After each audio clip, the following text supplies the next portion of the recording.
1 million adults in the United States suffer from depression. That's according to the National Institute of Mental Health. Many take medication to manage their symptoms, but there is another way people are getting relief, and some say it's life-changing. And BC 10's Katy Zachry has the story from Chester County.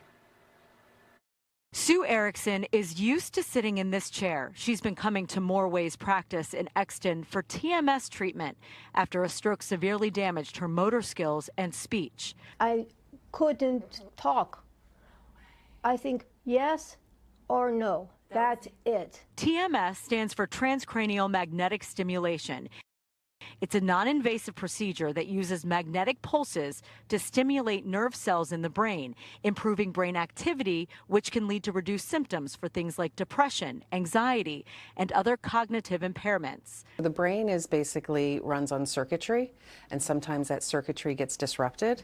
And so what TMS does is it uses powerful magnets to stimulate the brain. Diane Herbert oversees TMS treatment at More Ways Practice. She and her partner, Dr. Megan Moore, believe very strongly in its benefits.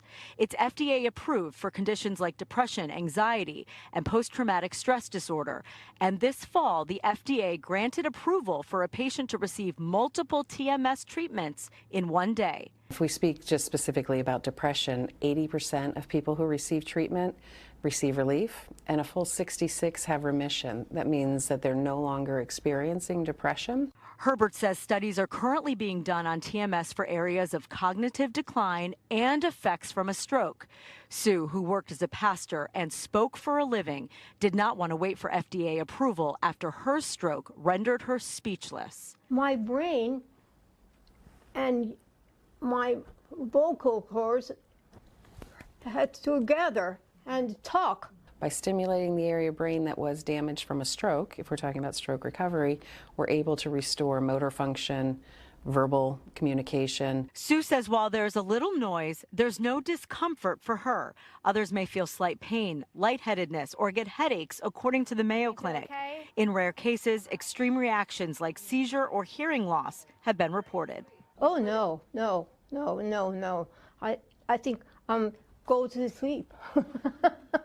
And as soon as she started receiving TMS treatment, she says her family noticed a big change. My husband, I think, cried all the time because my better. Wow, it's a miracle, really, a miracle. In Chester County, Katy Zachry, NBC 10 News. How incredible. One of the biggest obstacles patients report in getting treatment is getting insurance to cover it. TMS treatment is costly, and according to providers, many insurance companies are slow to approve the treatment, forcing some patients to pay out of pocket or not get it at all.